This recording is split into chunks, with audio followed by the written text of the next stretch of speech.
What's up, fam, and welcome to this episode of Rex's Photo Booth Reviews and Tutorials. Today, I'm joined by my good friend, Fred, fellow collaborator, YouTuber, Hustle with Drew, otherwise known as Drew, and we are going to go over everything you need to consider before buying a 360.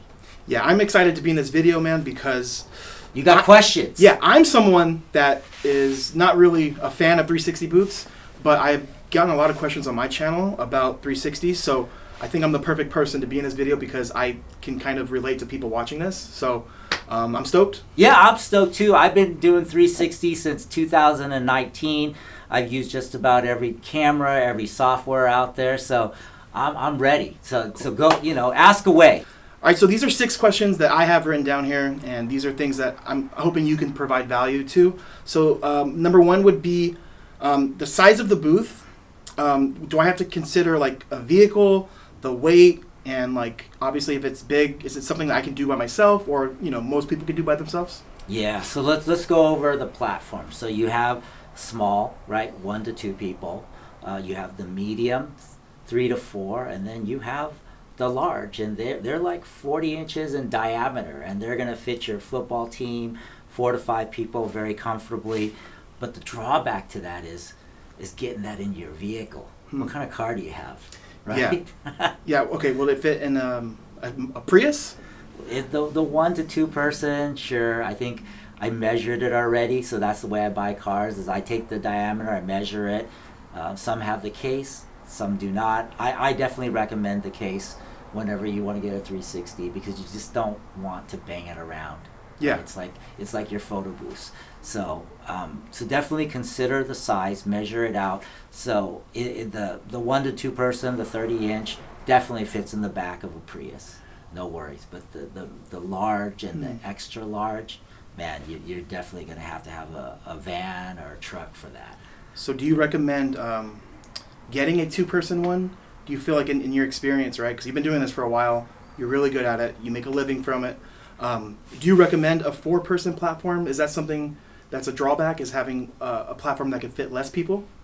Yeah, I think it's really dependent upon your clients.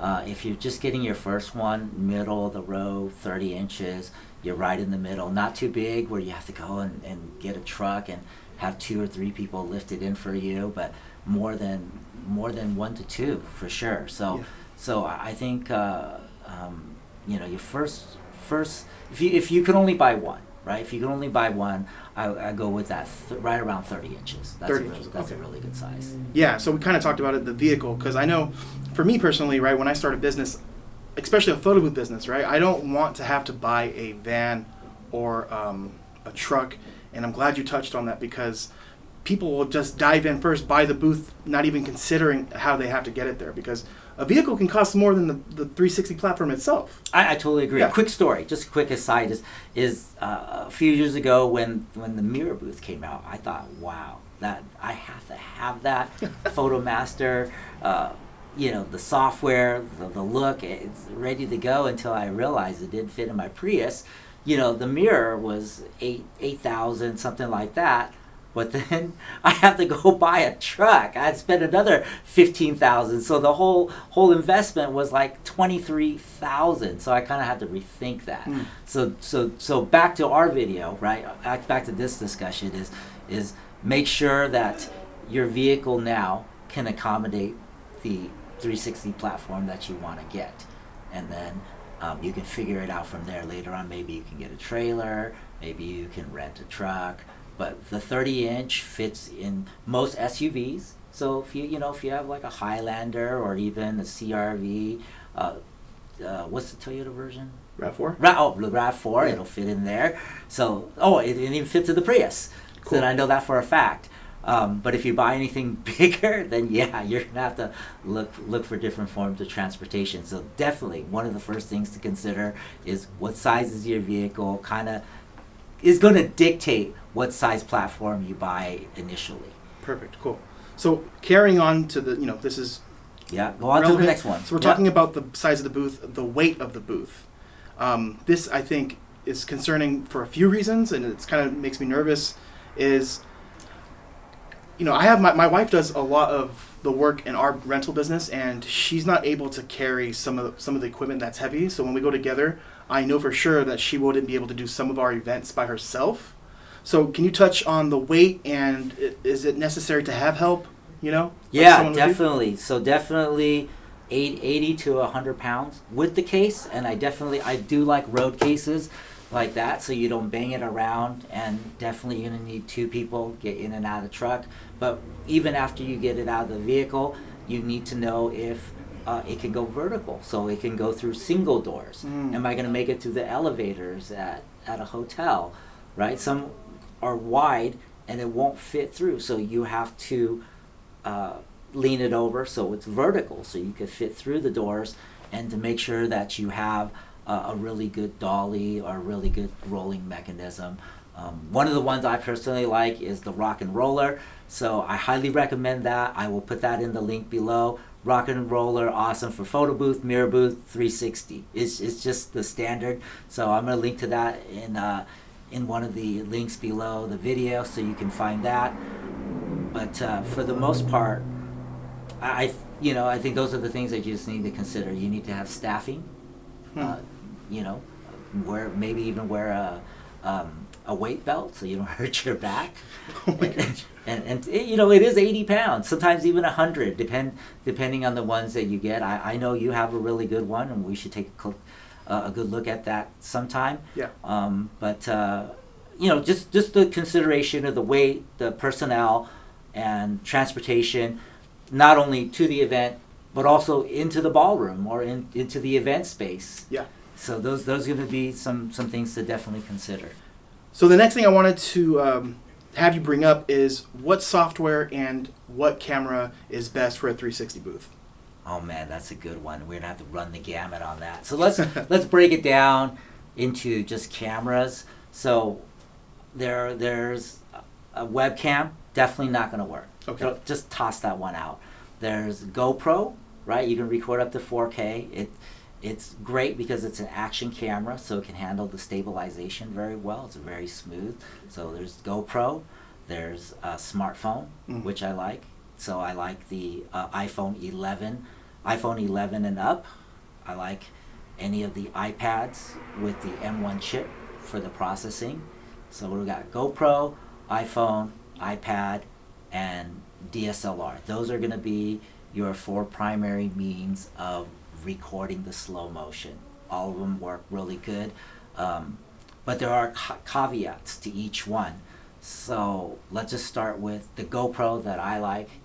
I like it a lot, but the drawback is it doesn't have a playback screen. It doesn't have any software. It doesn't have any sharing, and it requires that you have strong Wi-Fi signal in order to transfer that video over to a secondary source, which is usually a tablet or a gaming computer is what I usually recommend, that process it with the slow motion, with the music, with the overlay. So that's the GoPro. Then we're going to go to the camera, the DSLR. If you're looking for the highest resolution, the DSLR is it. I really like the DSLR a lot, but the drawback of that is there's no sharing, and usually it needs to be hardwired because most DSLRs don't have Wi-Fi connection. They do have Wi-Fi connection, but even regular photographers shooting weddings, the Wi-Fi is just not stable enough for what we want to do. So a lot of times if you're using a DSLR in a 360 booth, it's hardwired, which means that you're connecting either to a tablet or a tablet like a Surface Pro, which is a tablet PC, and you're adding additional weight on the arm. So I really don't like that. But if the call out for that, the client wants the highest resolution, then the DSLR is it. How often does that happen? I just don't think most clients know enough about it. They're only looking at the deliverable. So I would say, top 5%. Corporate client looking for highest output. So, 95 out of 100 events, you don't have a DSLR, not a big deal.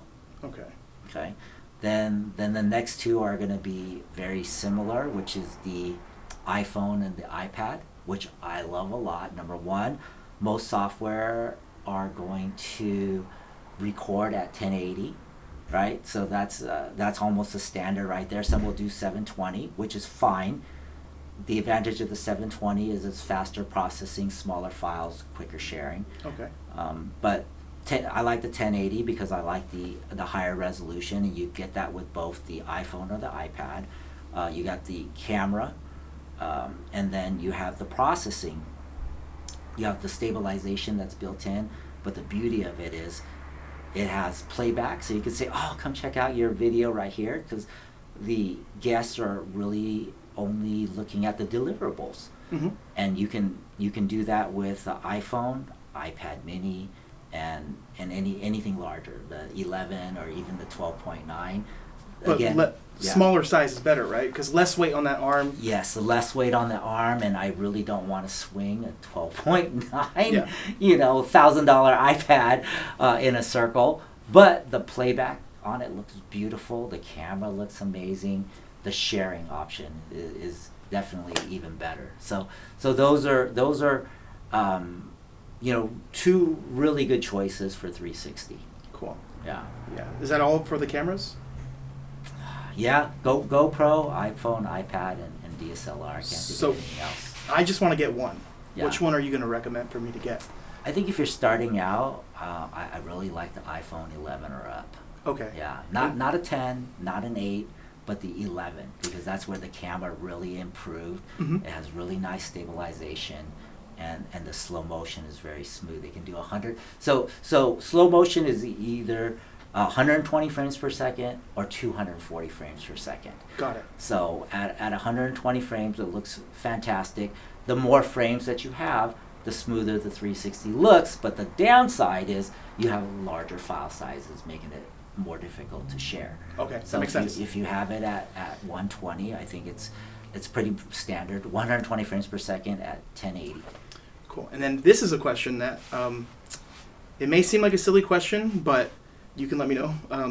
Do I buy, let's say I already have a newer iPhone, should I buy one just dedicated to my booth, or would it make more sense to just use my phone? Yeah, no, that's a great question. I love that. So if you're just starting out, you can definitely just use your phone. You're doing one event a month. It really doesn't justify. But as you build your business, right, you have the Photo Booth 101 class, and as you build your business, you want to reinvest. Because the last thing you want while you're doing a 360 is for your phone to ring, or somebody texting you, or you get Facebook messages. Automatic update. Yeah, that blue screen of death. Dude, So I just had a funny imagination, right? Imagine you're using your phone on your 360, right? Someone just uses it and they're like, "Hey, come watch this." They look at it, you get a text from like your wife or something, and it's like, "Don't forget the milk." or it rings. Yeah. Or it rings. Or it rings. So that's what I tell people, and you need to have the Wi-Fi on because you need it in order to share. And when you have it on, then you get messages, unless you go and turn them all off. Yeah. So the quick answer is you can use it if you're only doing one event a month, once every 3 months. But as you make money, reinvest. Get a phone dedicated. Keep your phone clean because you need memory. The next question is, I'll give it to you, is how much memory? So a lot of the times the files get recorded and they get uploaded to a cloud. So not only do you have a physical local copy on the phone, but you have a backup to the cloud. Once the event is over and everything is in the cloud, then you can delete it. So you okay with 64 gigabytes, Yeah. but just like the spinner will go down the middle, if you can afford a 128, I like you to be at 128. 256 is pretty good. 512 is more than enough, unless you're doing like 20 events in a row and you don't delete anything. Yeah. So, and I know people are like that. They don't delete anything. Yeah. So, Yeah. so that's the phone and the side, iPhone 11 up and right around 128 gigs. Cool. So I don't want to spend too much time here, but I know in the phone, if you're recommending iPhone, well, why not a Samsung? Yeah, you can get a Samsung. A lot of people love the Samsung. I think it's a great phone, but there's only a few apps that can do 360 on Android. Mm-hmm. So you have fewer choices of software. Okay. And you have fewer support, less group support, because I'm in a lot of Facebook groups, and sometimes things go wrong. You just want to ask a question. There's just a lot fewer Android users and Android apps than there are iOS apps. That's the only reason. But it does exist, and you can do it on a Android. So I'm glad you mentioned the Samsung and how you're limited to what apps you can use. Your software.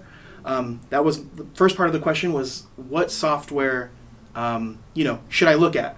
And I know there's a lot of softwares that do 360, but from your experience, from being an OG in the industry, and doing this for a living, what info can you give me?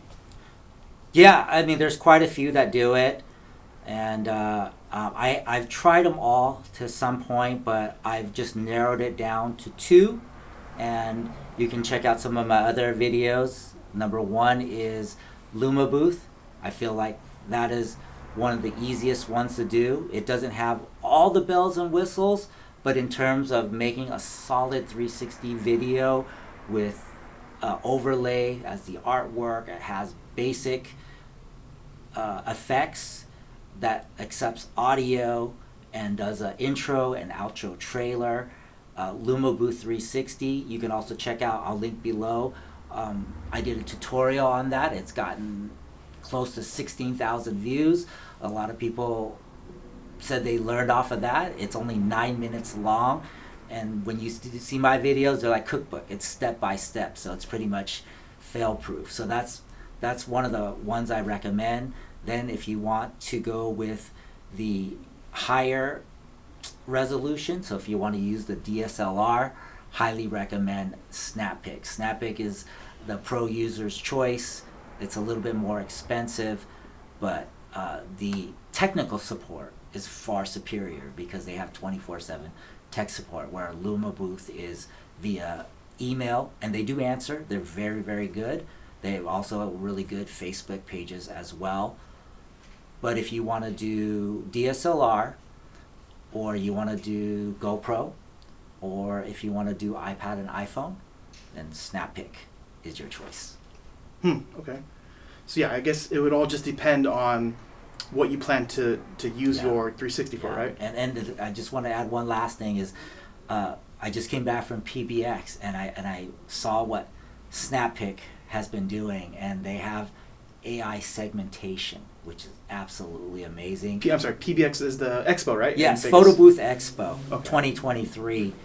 They just announced GoPro integration, and oh my gosh, the effects are amazing, Drew. You got to see this. So I'm going to probably put it into one of my stories for you. Okay, yeah. For you to check out, so I'll link that one below. So the difference really between Luma and Snappic is the effects, how far they're pushing the technology, the different camera integrations. It's really the pro user's choice, for sure. And then with these softwares, right, I know the answer, but I want to, obviously, you to explain it for everyone watching. Softwares, it's not a one-time purchase, right? Right. It's like a monthly or a per event. Yeah, that's a good point. So unlike the traditional photo booths with the Surface Pro or the PC, we have like Breeze or Darkroom, DSLR booth, Spark booth. Those are all one-time fee. Those are anywhere between $150 and $300 for the software. It's unlimited use. But with the 360 software, all of them, I believe all of them are subscription-based. And just to give you an idea, Lumabooth is the best bang for the buck at $20 a month. You really just can't miss. Yeah. Rock solid. It's not much to say, just rock solid. But if you're looking for that premium, high quality corporate event with multiple camera integration, then Snappic is your choice. Snappic is definitely the way to go. Yeah. Cool. Yeah, I've used Lumabooth for our iPad booths. Very nice. And that's another thing Very too, nice. you guys. A lot of these softwares, right? They can do 360, but they can also run a traditional photo booth. You know, you can use an iPad. Absolutely. You can print. So it does boomerangs, it does GIFs, it even does video. I think the other day I saw somebody do the telephone.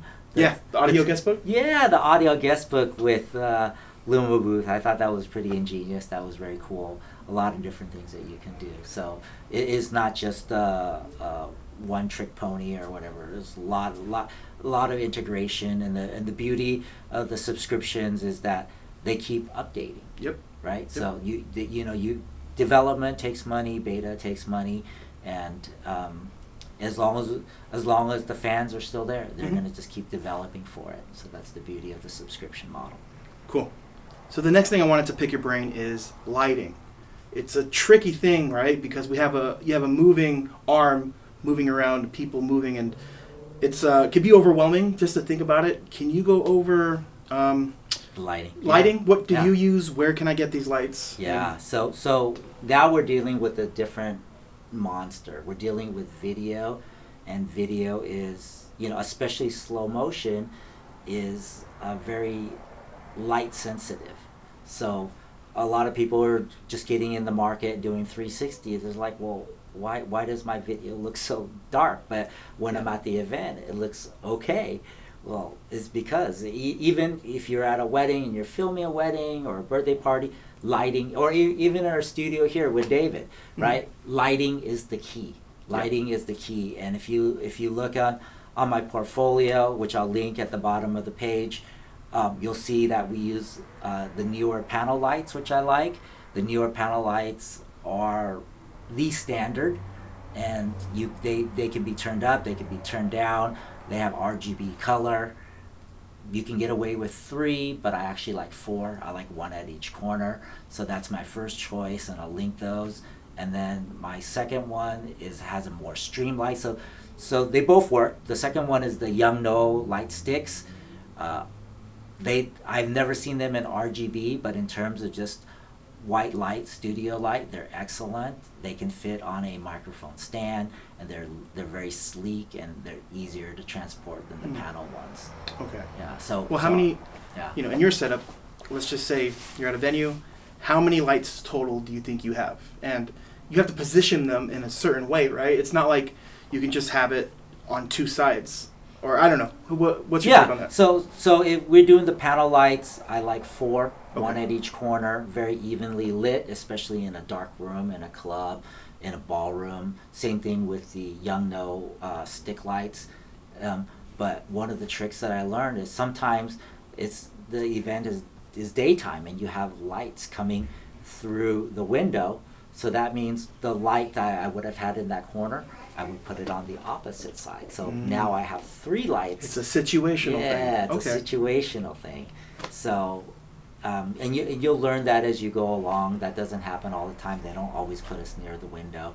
But if you're at an even situation, hit all 4 corners, and then the cool thing is you can watch the videos. You record the 360, you can preview it, and then go, God, when it gets to this side, it's dark. Well, hey, take one of your lights and move them. So whether you're using the Neewer panel lights or the Yongnuos, they both can be battery powered. So I really like the NP batteries, which I'll link as well. Those are the Sony batteries. They're very standard. You can borrow them. They're very cheap. You can have 10 of them. Yeah, they have like Wasabi brand, and right? Like, yeah, you don't have to buy the OEM ones. You don't have to buy you don't have to buy the Sony ones, which are usually more expensive because they're branded. But a lot of different companies make that NP style of battery, and they could be used for the Neewer panels as well as the Yongnuo, which means you can just pick them up and move them around. There's also 2 versions of the light. One is just a battery only, and the one that does battery and AC outlet. So I always like those, because if you run out of batteries and you get a chance to charge them, you can always plug them into the wall. Or if one side you're closer to the wall, you can plug into the wall, and then on the opposite side you can run your batteries. Perfect. Okay. So that's lighting is definitely key. And those, besides for that, is and here's the difference within some spinners. Some spinners or platforms, 360 platforms, they're made really well. One of my favorite ones is Orca View. They're the godfathers of the 360. Their arms can support a 18-inch ring light, where other ones, you haven't tried them before. You buy them overseas. The minute you put a ring light on there, the arm starts to sag. Yeah. So that's not going to be able to handle it. So that's going back. One section is when we're talking about cameras is when you add a DSLR. The DSLR is going to be a little heavier than an iPhone, right? A 12.9 iPad with a 12-inch screen versus a 6-inch screen is going to have twice the weight. So that's another thing to consider when you're picking platforms and cameras as well. Got it. And so the third light I guess is a ring light, and there's a couple of ring lights I like, so I'll tag those as well. So the next thing I wanted to pick your brain about accessories. So I think this is something a lot of people should consider when getting a 360 booth, because it's not just the platform you need or the camera. There's a lot of other little things that you'll need. So I have some things here. I did my research. You can tell me why it's necessary and all that. So stanchions. I'm talking about the poles. Oh, yeah. The poles with the whether they're red or black. Just kind of you go to the movies, you'll see the stanchions there. So can you talk about stanchions? Yeah. So they're called stanchions. A lot of people call them sticks with ropes. They're called stanchions. I know. I had to learn that term. So it's STANCHION, and there's a certain brand that I use, which I'll tag below. You can go with the red. They usually have hooks on them, and you can change those out from red to black. And those are very important for crowd control, because just like when you're doing photo booth, people love the photo bomb. And this is not something. With a rotating arm, people on a platform, the last thing you want is people to photo bomb. They think it's funny until they trip and fall on their face. Sorry, so you're telling me people will jump onto the platform while it's spinning? Sure. Or they'll walk by with a drink unassumingly and get hit in the face. I've seen this over and over. I've seen somebody have their weave get pulled out. I've seen people get hit in the face. So stanchions is very important. It's one of the first things I would buy. I would definitely bill it into the price of the service. Interesting. If it's backyard party, 20, 30 people, no problem. But when you do a wedding, 150 people, and there's drinking involved, you need to set your space. This is 10 feet by 10 feet is what I need, and you definitely use it as crowd control. And I would say that's probably the number one accessory I guess you should buy. Okay. I don't know if it's an accessory. I think it's an absolute necessity. Got it. So cool. So what about a monitor? I've seen your videos. You have a separate monitor.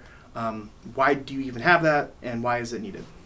Yeah, so the monitor is really cool for a couple of reasons. The first one is, I think it really attracts people to the service. They love to see themselves, right? They do it, they want to know. The first thing they do is jump off, run around. What does it look like? And then they laugh at it and they enjoy it. That's all part of the experience. So I always include a monitor with my packages.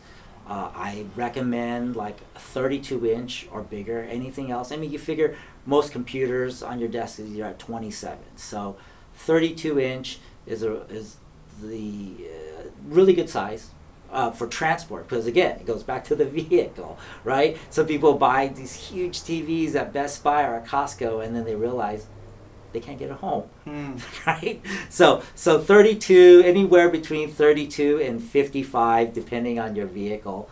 And I recommend the upstand, very, very solid, very sleek. It doesn't have the tripod legs. I avoid things with tripod legs as much as possible because they're tripping hazards. Yeah. So that's why I like the Yongnuo stick lights, because it's a streamlight light, and it has a weight at the bottom. It's on a microphone stand, very sleek, very sturdy, is more than enough for the job. So as far as like the screen goes, I like the same type of stand for the TV as well. So anywhere between 32, 55, and make sure to always get a case, because I've cracked a few TVs. Yeah, and that brings me to backup stuff. Yes. I know it's a little bit different because there's a lot more moving parts. Yes. With an iPad booth, it's just very few things. So what type of backup parts would you need? Yeah, so the number one backup part is the arm. So the interesting thing about a 360 is that there is nothing to hold on to. So as soon as somebody feels like they're off balance, first thing they do is grab somebody. So they'll pull somebody down with them, which means we need insurance, and we'll talk about that in a little bit. But the second thing they'll grab is the spinning arm, because if they can hold them up, as soon as they grab the arm, it snaps in half. So one of the backup things I always recommend you buy from is, so when you're picking platforms or 360 suppliers, is to ask, hey, do you have an extra arm? Can you ship me an extra arm? How much is an extra arm? That would be my number one backup item. Okay. Is the arm. Okay, but, that makes sense. Yeah, so, it's not to say you shouldn't have backup batteries or cables or lights or a backup phone, but the number one is that arm, because without the arm, you have no service. Yeah, you'd have to grab your iPad and run in a circle. No. Or your phone. No, pass. Yeah. Cool. So I'm glad you mentioned that. That brings me to the last things I think, and I know we briefly talked about this before we shot. Maybe things like gaff tape, a door stopper, not things you probably wouldn't think of, but tell me about the gaff tape. Is that something that's necessary? Because I know that the platform is most of the time, right? Like there's not a cable running. So would you even have gaff tape? Yeah, some platforms have a wire for the motor. It's automated, so you definitely want to keep it clean. Also, your lighting, right? So if you have lighting and you're collecting to the wall, definitely always have gaff tape.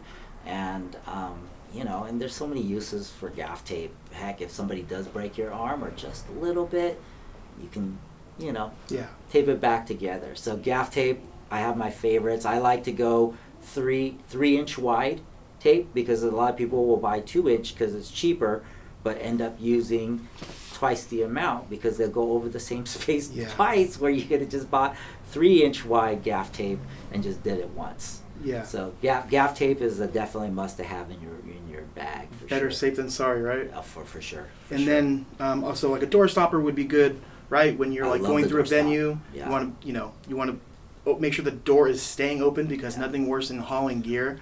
So I knew that was necessary. But let's talk about props. Obviously something like this, right? Like a sign. This wouldn't really be ideal for a 360 booth, right? Yeah, I don't really like the static signs. I think with the guest on the platform, I want them to focus on their balance and not waving props around. If they do, maybe the prop gun, right? Prop gun, money, they love to throw it. That's fine as long as they stand still. I think they're great. I can put some links to some of the ones I like, because some of the guns, they get stuck. They're not very good quality. Yeah. So I think that's really a fun one. You make it rain. Yeah. Make it rain. I like the money. I like bubbles. Yeah. I like smoke, because it adds a really nice effect, and it keeps people on the platform and they're focused on their balance. And there's a confetti cannon that I like. So I think Chauvet DJ is the brand, and they make a confetti cannon. So confetti and 360 go together very well, but make sure to always ask the venue before you do that. And the last one, I don't do too often, but I like spark fountains. They actually add a really nice effect. Yeah, so I follow you on Instagram, and I see when you're at events, like those cannons, like it looks really cool. Yeah. Yeah, I mean, if you guys have the budget for it, I definitely think it would be worth investing in. Yeah. Do you upcharge for that? Oh, absolutely. 360 is a premium service, and the last thing I want to use is, a static prop. I wanted to make it cinematic, because it's slow motion and people can see things in detail, and you see the confetti fly in the air, you got the spark boxes coming out the back, you got the smoke. It's like a movie. Yeah. So another question, how bad is the cleanup? Because if every person using it, they're spraying out a grand in fake money, you got to pick that up every time? Yeah, so that's a very good question. We've done everything from backyards to the Ritz-Carlton, and with the major venues, always make sure to check beforehand. We always have a vacuum. So once we get it, we upcharge for it, number one. Two, we get it approved.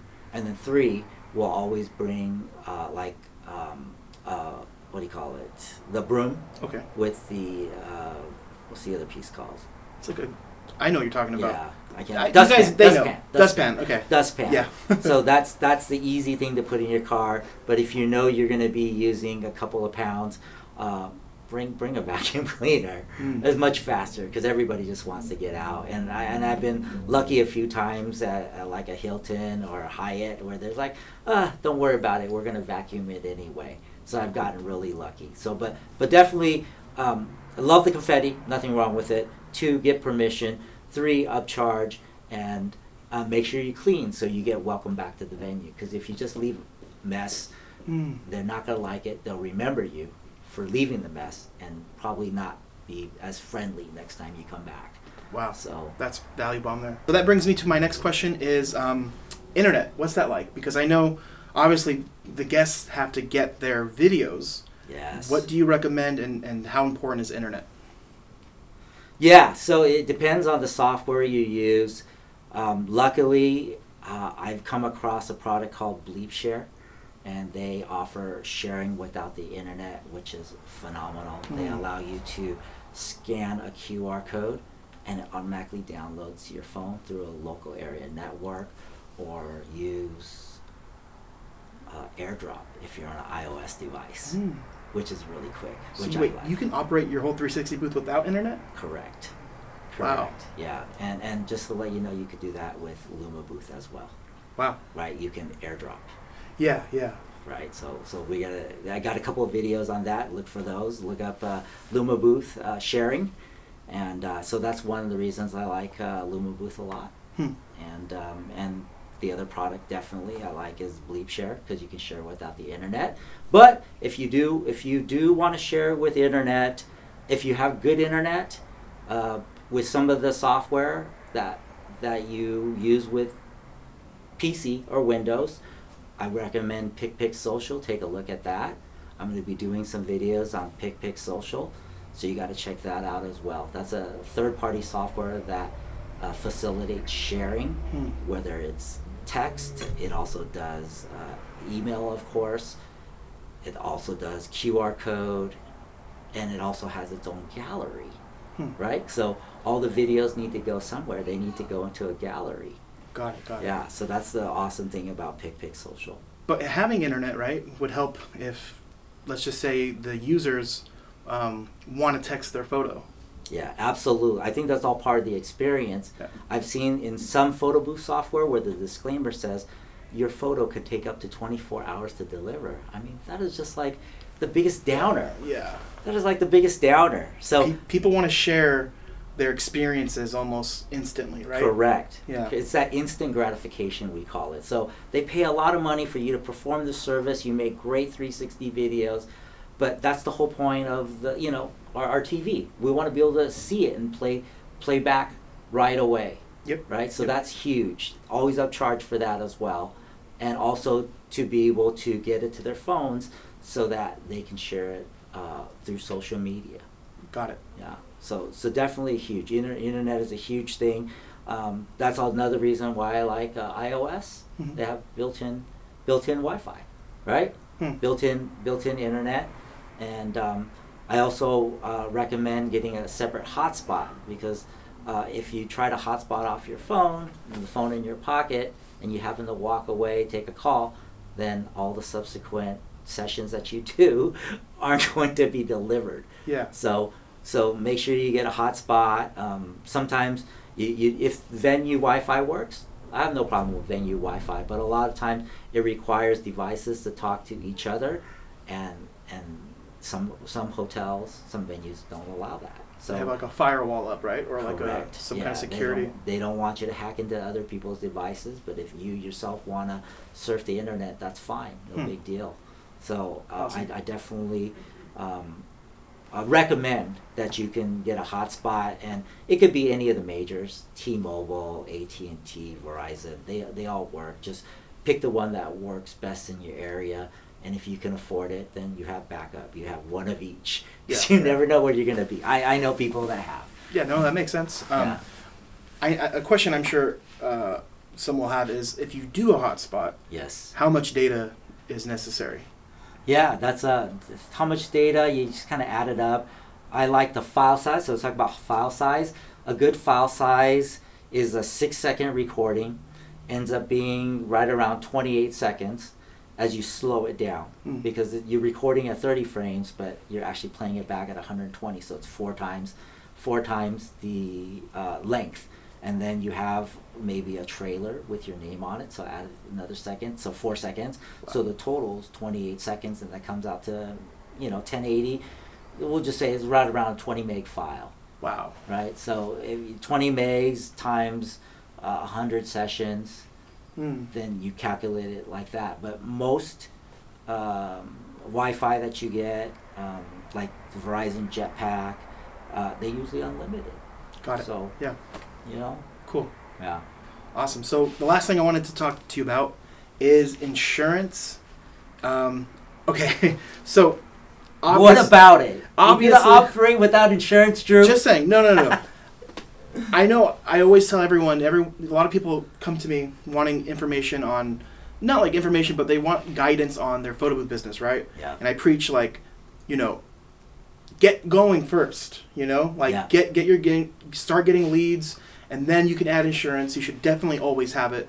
But there's less chances of something happening with a traditional photo booth experience, right? Whether it's an iPad booth or a DSLR booth that's doing prints, the chances of someone getting hurt are really low.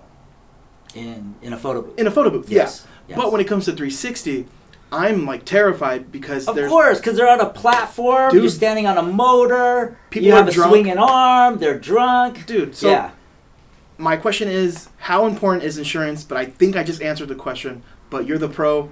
Can you talk about insurance and why you think it's necessary? Yeah, absolutely. So it's just like anything else. You're just starting. Do you buy a dedicated iPhone? You know what? If you're just starting out, just do the event. But as you grow and get into larger venues, they're going to ask you for a COI, which is a certificate of insurance. And you're going to tell your client, oh, I'm not insured. I mean, how does that make you look? And now you have to give up that job or work with somebody else that has insurance. So, I understand as you're first starting out, there's a lot of things to buy. There's a lot of backup equipment, 2 phones, 2 arms. Yeah. But the insurance is something I highly recommend if you're going to run a 360 company. It ranges anywhere. I've seen it as low as $250. All the way up to about $800 annually. Annually. Okay. And it's not just 360 insurance, although there is specific 360 insurance. We'll talk about that in a little bit. But if just for your business in general, if you have business insurance, you're already running a photo booth, and you have insurance, that is more than sufficient. Got it. Yeah. Yeah. So, Does the company matter? We use Hiscox insurance for ours. Is there a certain... And obviously it's called liability insurance, right? Right. To cover in case if someone gets hurt. Yep. And I think most venues require $1 million policy, right? Just in case anything happens. Correct. So, what do you recommend? Yeah, Hiscox, RV Nucio, any of the standard policies such as State Farm, Farmers, Allstate, those are all great names, and they're all in that price range. Even in the DJ world, I think those are pretty much the primary. There isn't anything special. The cool thing about going with one of your majors, like your State Farms or Farmers, is they can package it with your car insurance, your homeowner's insurance, and then you can even get what's called an umbrella, which gives you additional insurance. You guys, if you're not subscribed to this channel, what are you guys doing? This is valuable stuff here, man. I mean, dude, insurance is one of those things where I'm sure you've never used yours, right? No one's gotten hurt at your event? Not yet. But any time, any day, anything can happen. But when it happens, you're going to be happy you have that insurance. Absolutely. It's not just the event, not just the 360. It's even the equipment. It's while I'm driving in the car. Mm-hmm. All of it. Anything can happen. And that's why we have it. I have no problem with it. I think it's one of the first things that you should buy. Yep. For your business. Treat it. If you want to make money from your business, you got to treat it like a business, and you can't be flinching. These are all the things that we pay. Yep. This lighting is important. Having a backup arm is important. Having the right camera is important. Having subscription software that's constantly being developed is important. Yeah. But insurance, very, very important. Yeah, and it's a write-off. Absolutely. Yep. Absolutely. So I don't want to like discourage anyone, Not at all. When you talk about insurance, it could be great business. You can get nervous, but I don't want to discourage anyone from doing it. That's just my own preference. But I'd like to hear you talk about the future of 360 booths, because I hear a lot of people talking like bad about it, saying it's a fad. But I mean, you've been doing it for a while. Yeah. And I don't. 2019. Yeah, and I first saw it in 2017. Orca View. Yeah. That wedding MBA. So there are a lot of cons that come with the 360 business. There are a lot of pros. It's like anything else. It's kind of like spark boxes for DJs or people or event designers. There's always the possibility that somebody could get hurt, something could catch fire. There is that possibility, so I can see how people are hesitant with the 360. But just to be fair, back in 2010, 2011, people were saying that photo booths was a fad. Yeah. And now, there's so many people who've left their corporate jobs to photo booth full time. They run multi-ops, which means they have 5 to 10 photo booths going out at any one time. Drew, yeah, right? So you guys check out his channel, Hustle with Drew, Photo Booth 101. He will teach you step by step how to make 6 figures. So check out his channel, guys. Thank you. But to come back to the 360, I don't think it's fad. Orca View, godfather of 360. I first saw it in 2017. I'm pretty sure they came up with the idea back probably earlier than that, 2015. There was an explosion of it in 2020. Really funny. During the pandemic year, it actually blew up, and they're on every corner. But it's evolved because people have fallen, and there are cons. There are little dangers because it is on a platform. So that's the one thing people don't realize is you have to step on the platform, and there is a motor and there is a swinging arm. So what other people have come up with is the overhead 360, which I have, and I'll put a link.